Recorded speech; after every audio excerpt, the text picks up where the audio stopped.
Hesukristo.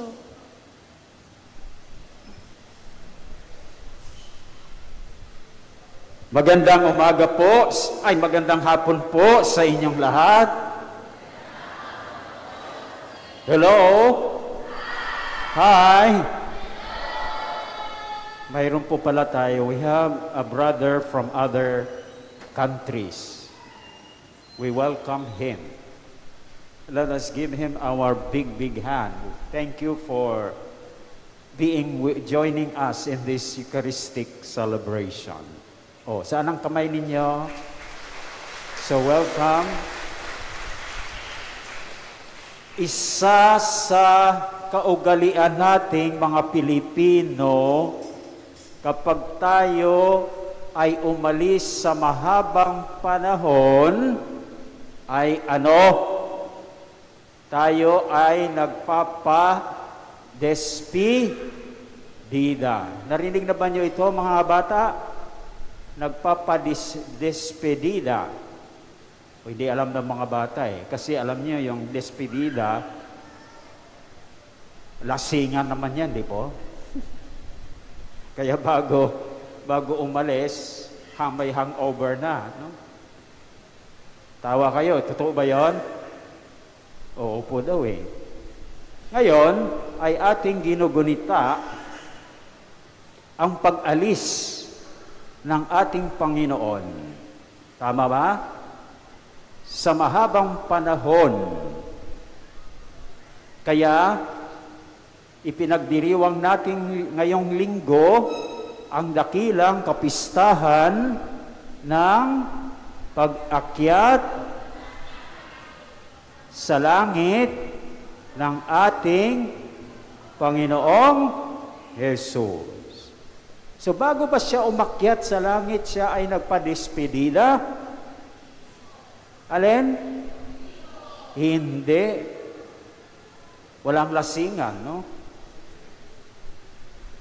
Pero, imbis ng despedida, may ginawa siya, binigyan tayo ng dapat nating gawin.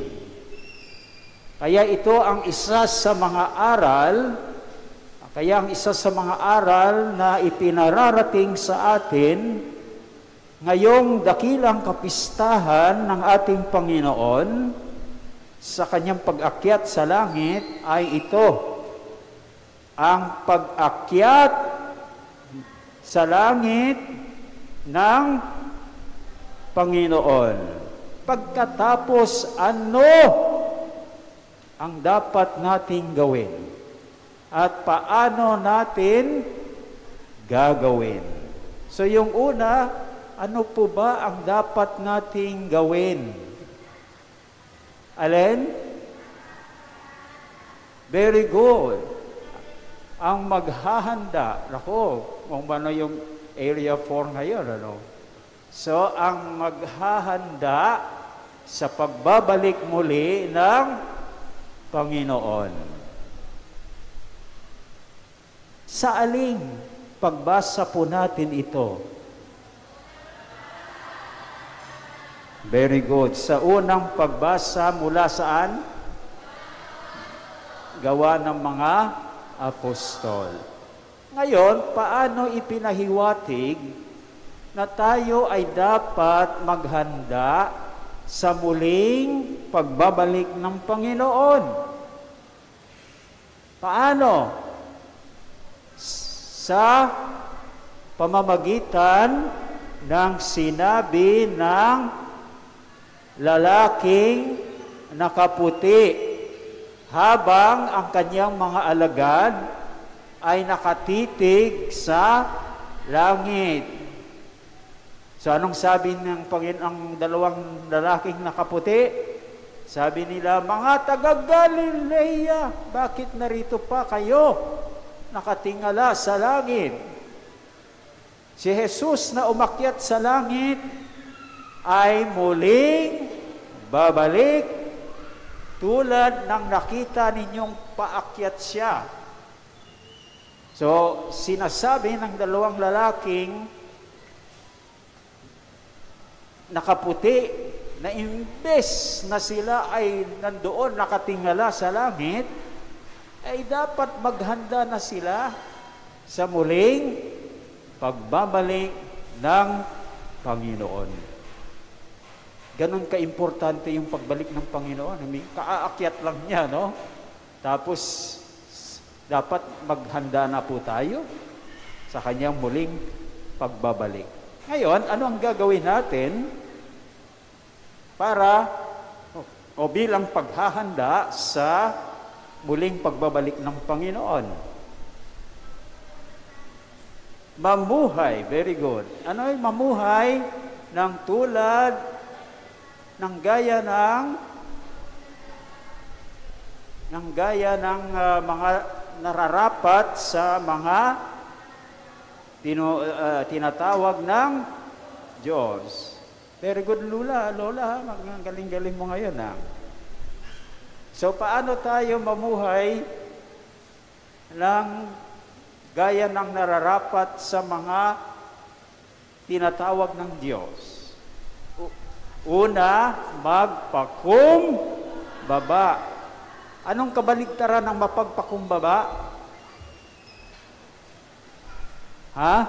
Mapagmataas, mayabang, maere. Pero dapat tayo ay mapagpakumbaba kung tayo ay tinawag ng Diyos. Ikalawa, mabait. Mabait ba kayo? Ano yung kabaligtaran ng mabait? Masungit ba? O no? Salbahe. Huwag kayong maging salbahe, no? Ikatlo, matyaga. Pang-apat, mapagmahal, mapagpaumanhin, nananatili sa kapayapaan mula sa Espiritu Santo. Kaya kung mayroon kayong lahat ng itong nabanggit natin, kayo ay namumuhay ng gaya sa nararapat sa mga tinawag ng Diyos. Anong ikalawa? Gamitin ang mga kaloob na binigay ng Panginoon noong siya ay umakyat sa langit. Ano yung mga kaloob na yon? Kaloob ng pagiging apostol. Ikalawa, kaloob ng pagiging propeta. Kaloob ng pagiging ebanghelista at pastor at guro. Alam ba niyang ibig sabihin ng pagiging apostol? Ang pagiging handa na tayo ay ipadala sa ibang lugar para ipangaral ang mabuting balita o gawin ang mga hindi naniniwala sa Panginoong Hesus na kanyang magiging mga disipulo. Ano yung propeta? Yung nagpapahayag ng salita ng Diyos. Ano yung ebanghelista? Tagasulat ng salita ng Diyos. At ang pastor, tagapag-alaga at tagapamahala ng simbahan. Of course, yung guro, alam naman ninyo, nagtuturo. No? So, ang mga kaloob na ito ba'y para lamang sa mga pare? Hindi lang ito para sa mga pare. Ito ay para sa lahat. Kaya tayo ay dapat lahat na may kaloob ng ganon na ibinigay ng Panginoon. No? Kaya, ang mga apostol ngayon, yung mga misyonero, ay hindi lang mga pare, kundi mayroon ding mga lay. Naintindihan nyo? Gaya ninyo. Ang iba nga, mag-asawa pa naging misyonero or lay apostle. Mayroon ding mga propeta nagpapahayag tungkol sa salita ng Diyos. Anong halimbawa nito sa Pilipinas? Sino ang nagtuturo na lay person? Si Bo Sanchez, kilala niyo? Hindi siya pare. Hindi po ba? Evangelista, tagasulat tungkol sa Diyos. Ang isang example din na si Bo Sanchez pa rin, nagsusulat yan eh. At yung mga pastor, tagapamahala at tagapag-alaga ng simbahan, gaya ng ating simbahan dito sa St. Andrew. So hindi namin kaya mga pare, hindi po ba? Kaya may mga maliliit kaming mga pastor, no? Yung yung mga ano natin, yung mga ministries. Hindi po ba? Nandiyan yung ating extraordinary ministers of the Eucharist. Nandiyan ang altar servers, lector, commentator, ano pa, etc., etc. So, yan ang mga kaloob na ibinigay sa atin ng Diyos na dapat ginagamit natin sa ikauunlad ng simbahan. At yung pangatlo, dapat humayo tayo at mangaral ng salita ng Diyos sa lahat ng dako. Makaya ba natin ito? Siguro magsimula tayo sa pamilya, no? Bakit pupunta pa tayo ng ibang dako? Kung sa pamilya pa lamang ay hindi naman tayo nangangaral tungkol sa salita ng Diyos, sa mabuting balita. Sino dapat ang nangunguna para mangaral sa pamilya? Mga magulang. So, nabigyan ko na kayo ng tulong dyan, hindi po ba? Doon sa pakisagot na aking nilalagay online, siguro magsimula tayo sa mga pag-aaral ng mabuting balita sa pamamagitan ng pag-aaral ng mga pagbasa sa darating na linggo.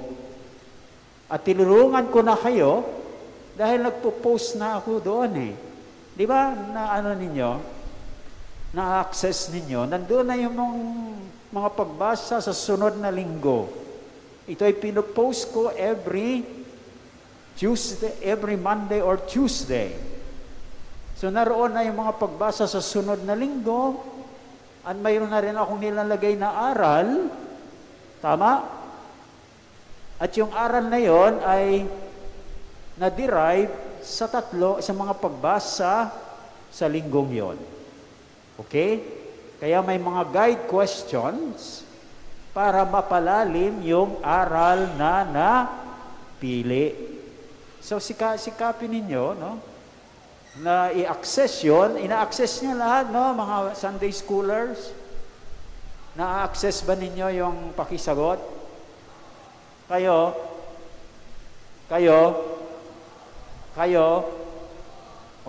yun. Ay huwag kayo mag-antay na dito na bilang isang pamilya. Sino ba yung mga pamilya rito? Pakitaas ang kamay. Yun, simula na ninyo doon sa inyong pamilya, no? Mag-aral kayo kasama yung mga anak ninyo. Sagutin ninyo, at kaya dito sa ating sa Sunday School Mass natin, dito sa homilia, yun, sinasagot natin, no? O tingnan ninyo kung tama ang sagot ninyo, o sagot ng miyembro ng pamilya ninyo, bigyan nyo ng premyo. Hindi po ba? So yan ang ikatlo.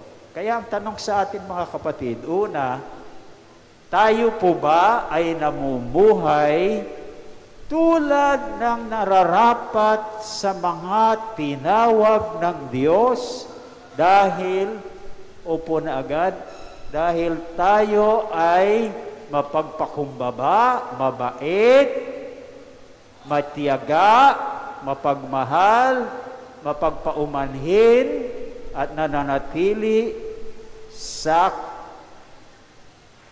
sa pagkakaisa. Amen po ba yun? Ikalawa, ginagamit ba natin ang mga kaloob na binigay ng Panginoon nung siya ay umakyat sa langit? Amen? At tayo ba ay gumagawa ng paraan para ipangaral ang mabuting balita unang-una sa ating pamilya? Amen?